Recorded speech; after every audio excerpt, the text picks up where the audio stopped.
Friends 21 सितंबर को मैंने ये वीडियो पोस्ट किया था कि बैंक निफ्टी जो है वो 5000 पॉइंट का डिक्लाइन दे सकता है और 20 सितंबर को पोस्ट किया था कि निफ्टी 2000 से 3000 पॉइंट का डिक्लाइन हमें दे सकता है। तो ये जो बैंक निफ्टी का वीडियो है कि 5000 पॉइंट का डिक्लाइन हो सकता है, उस वीडियो को अगर आप देखेंगे तो वहाँ पे मैंने एक्सप्लेन किया था कि यहाँ से जो हाई को ब्रेक किया था वहाँ से ये इस वेव को ओवरलैप करने के लिए आ सकता है 48,636 और आज निफ्टी ने इसके नीचे 631 राइट, इसके नीचे ही एक लो बनाया है।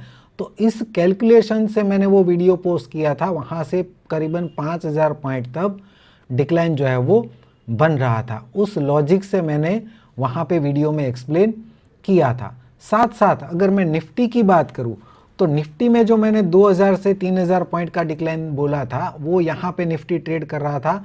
इस हाई से अगर मैं कैलकुलेट करूँ तो 23% जो है वहाँ पे करीबन 2000 पॉइंट आ रहे थे और 38% पे 3000 पॉइंट के ऊपर आ रहा था। तो इस रेंज को मैंने पहले आइडेंटिफाई किया था और उस लॉजिक से मैंने बोला था कि निफ्टी में 2000 से 3000 पॉइंट का डिक्लाइन देखने को मिल सकता है। अब निफ्टी में वो रेंज में कब से ट्रेड कर रहा है, लेकिन बैंक निफ्टी में जो लेवल हमने बात की थी कि 5000 पॉइंट का डिक्लाइन हो सकता है वो अभी यहाँ पे कंप्लीट हो चुका है राइट।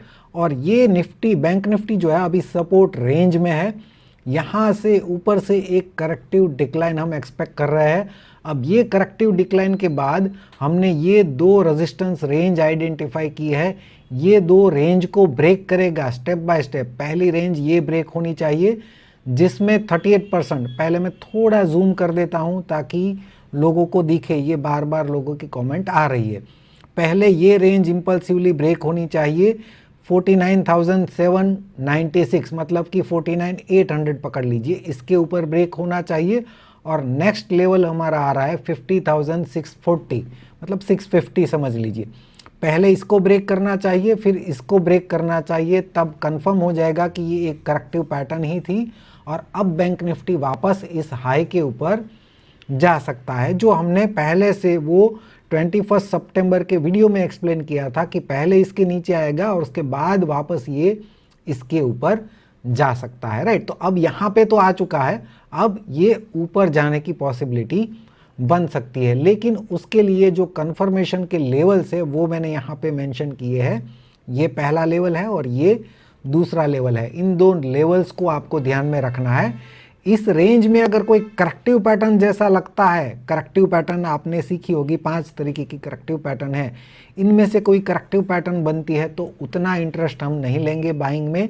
लेकिन अगर इंपल्सिवली इस रेंज को ब्रेक करता है तो डेफिनेटली वहाँ से बैंक निफ्टी फिर से इस हाई के ऊपर हमें आने वाले टाइम में देखने को मिल सकता है। अब इसके लिए मैंने एक स्ट्रेटजी भी टेलीग्राम चैनल पे कल ही पोस्ट कर दी थी, तो वहाँ पे आप स्प्रेड जो है स्प्रेड का यूज़ करके ये मूव जो है वो कैप्चर करने की कोशिश कर सकते हैं। यहाँ पे स्ट्राइक प्राइस जो है वो आप अपने हिसाब से चूज़ कर सकते हैं।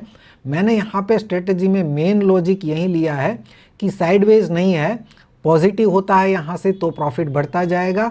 लेकिन अगर हम गलत है, अगर ये डिक्लाइन जो है वो करेक्टिव नहीं, ये 1 2 और ये 3 का है, तो ये ड्रास्टिकली फॉल कर सकता है। तो उसके लिए प्रोटेक्शन है कि अगर ये गिर जाता है तो लॉस वहाँ पे नहीं होना चाहिए, बढ़ता है तो प्रॉफिट होगा। लेकिन अगर साइडवेज होता है तो यहाँ पे लॉस हमें हो सकता है, तो साइडवेज में एक्सपेक्ट नहीं कर रहा हूँ राइट।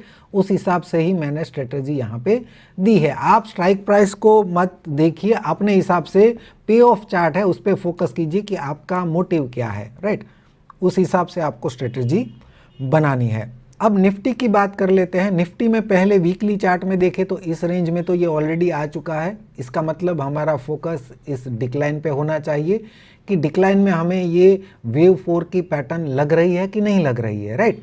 यहाँ पे वीकली में तो देखेंगे ना तो ये डिक्लाइन जो है इंपल्सिव जैसा ही दिखता है राइट। उसके बाद ये दिखता है ए जैसा, ये दिखता है बी जैसा, तो लगता है कि अभी सी आएगा तो यहाँ पे बी कंप्लीट होगा, उसके बाद सी आएगा तो यहाँ पे 4 कंप्लीट होगा।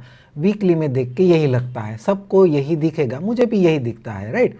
लेकिन अगर मैं इसको थोड़ा सा स्मॉलर टाइम फ्रेम में लेके जाऊं, और यहाँ पे टाइम फ्रेम का मैं उतना इम्पोर्टेंस नहीं देता हूँ, अगर आपको इसे डेली में देखना है तो डेली में भी देख सकते हैं, आपको पैटर्न दिखनी चाहिए। मुझे 2 ओवर में अभी दिख रही है तो मैं 2 ओवर चार्ट इसको डेली में देखे तो भी मुझे कोई प्रॉब्लम नहीं है। यहाँ से मैंने आइडेंटिफाई किया था ये ए वेव है, फिर ये एक इरेगुलर करेक्शन यहाँ पे बी कंप्लीट हुआ है, ये भी एक डिबेटेबल करेक्शन है जो एबनॉर्मल लग सकता है सबको, राइट। पहले ध्यान से समझिए, हम यहाँ पे अभी के लिए बी मान रहे हैं तो सी इसके नीचे जाना चाहिए, क्योंकि ये ए है, ये अगर इरेगुलर बी है तो वेव सी इसके नीचे जाना चाहिए। उस केस में ये वेव सी का 1 2 3 4 और फिफ्थ जो है उसका प्रोजेक्शन तो आ चुका है, ये 61% भी आज अचीव हो चुका है, राइट। और ये लो को भी ब्रेक कर चुका है, जो हमारा कल का वीडियो का टाइटल था कि अभी 23,460 के नीचे जाना बाकी है, तभी ये वेव 5 कंप्लीट होगा। तो आज वो तो कंप्लीट हो चुका है, राइट। अब यहाँ पे ये कंप्लीट हो चुका है, लो को ब्रेक करना चाहिए। अगर ये लो को ब्रेक नहीं करता है अगले 1-2 सेशन में और यहीं से बाउंस करने लगता है, तो उस केस में हम क्या करेंगे, ये वाला जो हमारा सिनेरियो था, बी को यहाँ पे रखेंगे, यहाँ पे सी कंप्लीट मान के यहाँ पे हो जाएगा हमारा ए और 1 और ये हो जाएगा बी और 2, और फिर सी और 3 का प्रोजेक्शन इसके ऊपर आएगा अगर लो ब्रेक नहीं होता है। तो अगर लो ब्रेक हो जाता है तो यही हमारा बी है और सी इस रेंज में कंप्लीट होके वहाँ से वेव 5 जो है वो स्टार्ट हो जाएगा, राइट। इस तरीके का सिनारियो है। यहाँ पे अगर हम इस पैटर्न को और भी स्मॉलर टाइम फ्रेम में देखेंगे, जो लास्ट वेव सी का 5 है उसको स्मॉलर टाइम फ्रेम में हम ज़रूर समझेंगे। यहाँ पे अगर हम देखेंगे तो ये 1 2 ये 3 और यहाँ पे इरेगुलर 4 हमने आइडेंटिफाई किया था, बहुत ही अच्छी तरीके से हमने आइडेंटिफाई किया था। कल भी अगर आप देखें तो हमने वीडियो में डिस्कस किया था कि ये रेजिस्टेंस रेंज है, इसके ऊपर ट्रेड करता है तो ही पॉजिटिव, अदरवाइज यहाँ से अभी भी वेव 5 का डिक्लाइन पेंडिंग है, जो एटलीस्ट इसके नीचे जाना चाहिए। और आज देखिए आप, मॉर्निंग में ये 38% के ऊपर 5 मिनट का कैंडल क्लोज नहीं कर पाया और यहाँ से एक शार्प फॉल इसके नीचे हमें देखने को मिल गया, जो हमने टेलीग्राम चैनल पे शेयर भी किया था मॉर्निंग में, राइट, कि ये जो है रेजिस्टेंस रेंज पे है। यहाँ पे मैंने मोबाइल पर से ही अपलोड किया था कि इंपॉर्टेंट लेवल पर है और वहीं से हमें एक शार्प फॉल देखने को मिल गया, जिसने हमारा टारगेट भी मिनिमम जो था वो अचीव करके दिया, राइट। अभी यहाँ पे देखिए, उसके बाद ये जब शार्प फॉल आया इस नीचे वाले लेवल पे, तब वापस हमने टेलीग्राम चैनल पे एक वीडियो पोस्ट किया था, जहाँ पे इस वीडियो में मैंने एक्सप्लेन किया था कि यहाँ पे पॉसिबिलिटी बन जाती है एक एंडिंग डायगोनल की, और यहाँ से वापस एक ABC बाउंस इस ट्रेंड लाइन को टच करने आता है तो कंफर्म हो जाएगा कि यहाँ पे एंडिंग डायगोनल की पॉसिबिलिटी बन सकती है। मैं वीडियो को आगे थोड़ा ले जाता हूँ, यहाँ पे मैंने एक्सप्लेन किया था, राइट। ये मैंने वीडियो 10:15 के आसपास का है। यहाँ पे ये जब लो पे था तब मैंने एक्सप्लेन किया था कि ये अब वापस ABC करके ट्रेंड लाइन को टच करने के लिए आ सकता है, राइट। और वहाँ से अगर हम देखें तो उसी ट्रेंड लाइन से आज हमें एक बाउंस भी देखने को मिला। हालांकि मैंने इतना शार्प नहीं एक्सपेक्ट किया था, मैं थोड़ा एक्सपेक्ट कर रहा था कि थोड़ा टाइम लेगा ये ABC, लेकिन ये शार्पली ABC ट्रेंड लाइन को टच किया। उसके बाद हमने बोला था कि ये नीचे की तरफ वापस ये जा सकता है और ऊपर की लाइन को टच करने के बाद ये नीचे भी गिरा, राइट। तो इस तरीके से वेव को आइडेंटिफाई करके, पहले मैं यहाँ पे 5 बोल रहा था कि ये वेव 5 का डिक्लाइन पेंडिंग है, लेकिन जैसे ही ये फॉल को देखा, इसके फिबोनाची प्रोजेक्शन को देखा, वहाँ से हमने इंडिकेशन लगाया कि अब ये वापस इस ऊपर की ट्रेंड लाइन को टच करने के लिए आ सकता है और उसके बाद फिर से ये गिर सकता है, राइट। और निफ्टी ने एग्जैक्टली उसी तरीके से बिहेव भी किया। अभी के लिए हम देखें तो ये जो डिक्लाइन है अभी जो चल रहा है वो एटलीस्ट इसके नीचे तो जाना चाहिए। मैं तो बोलता हूँ 2 ओवर चार्ट में जो हमने समझा इसके नीचे भी जाना चाहिए, लेकिन इन केस ये इसके नीचे जाता है और इसके नीचे नहीं जा पाता है तो जैसा हमने हायर टाइम फ्रेम में यानी कि 2 ओवर चार्ट में समझा है, थोड़ा सा काउंटिंग में चेंज करेंगे, बहुत ज़्यादा चेंज नहीं होगा।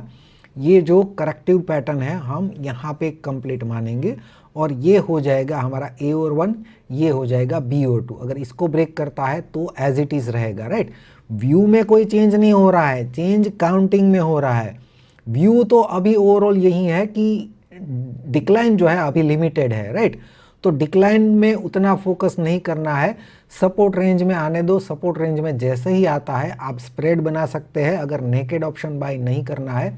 देखिए, सबसे पहले तो अपने मनी मैनेजमेंट में और अपने पोजीशन साइजिंग पे फोकस कीजिए। अगर कितना भी अच्छा ट्रेड हो, ऐसा नहीं कि आपने नेकेड कॉल बाय कर लिया, और वो भी नेकेड करना है तो भी कीजिए, लेकिन लिमिटेड रिस्क लीजिए ना। अपने कैपिटल 2 लाख का कैपिटल है और 2 लाख के कॉल ले लीजिए कि भाई पिछले 4-5 साल में जो भी लॉस किया है आज तो इसी ट्रेड में कवर कर दूंगा। ये चिराग का अभी कुछ टाइम से सही जा रहा है तो ये भी सही जाएगा। क्या पता आपका और मेरा लक जो है इसी ट्रेड में ख़राब हो जाए और इसी में मैं गलत साबित हो जाऊँ, फिर खामखा मुझे गाली नहीं खानी है, राइट। तो मनी मैनेजमेंट पे फोकस कीजिए। ये तो एक बिजनेस है, इस ट्रेड में आप कितना रिस्क ले सकते हैं रिवॉर्ड के हिसाब से, वो आपको आइडेंटिफाई करके फिर ट्रेड करना है। तो ट्रेड मैनेजमेंट भी उसके बाद ज़रूरी है।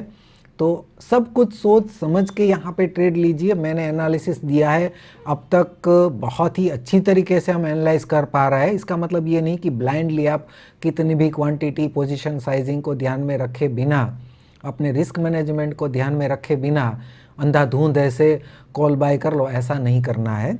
सोच समझ के एज एक रिस्पॉन्सिबल ट्रेडर बन के आप ट्रेड प्लान कीजिए प्लीज़, राइट। उस तरीके से कीजिए ताकि आपको किसी पे ब्लेम करने की ज़रूरत ना पड़े। हमारे एक ट्रेड में इनिशियल स्टॉप लॉस होता है, लेकिन अभी जो सपोर्ट रेंज हम बोल रहे हैं अभी उसमें इनिशियल स्टॉप लॉस नहीं है। थोड़ा बहुत मूवमेंट आने के बाद हमें वहाँ पे स्टॉप लॉस दिखेगा, राइट। अभी के लिए ट्रेड में कोई इनिशियल स्टॉप लॉस तो है ही नहीं। अभी तो हम एक्सपेक्ट कर रहे हैं कि बॉटम जो है बिल्कुल नज़दीक है निफ्टी और बैंक निफ्टी में, और यहाँ से कभी भी हमें बाउंस देखने को मिल सकता है। छोटा बड़ा लेकिन बाउंस देखने को मिल सकता है। छोटे बाउंस से मेरा मतलब है कि अगर ये पैटर्न लो को ब्रेक नहीं करती है तो एटलीस्ट हम हाई के ऊपर का बाउंस तो एक्सपेक्ट करेंगे ही, राइट। लो को ब्रेक करके बाउंस करता है तो एक्सपेक्टेशन और भी ज़्यादा होगी, राइट। वो तो स्टेप बाय स्टेप देखेंगे। अभी के लिए जो हमें नेक्स्ट वीक के लिए जो लग रहा है हम सिर्फ उसका ही डिस्कशन कर रहे हैं। और फ्रेंड्स, इस मेरी स्टडीज से आपको कुछ सीखने को मिल रहा है तो वीडियो को लाइक ज़रूर कर दीजिएगा। वीडियो देखने के लिए आपका बहुत बहुत शुक्रिया, धन्यवाद।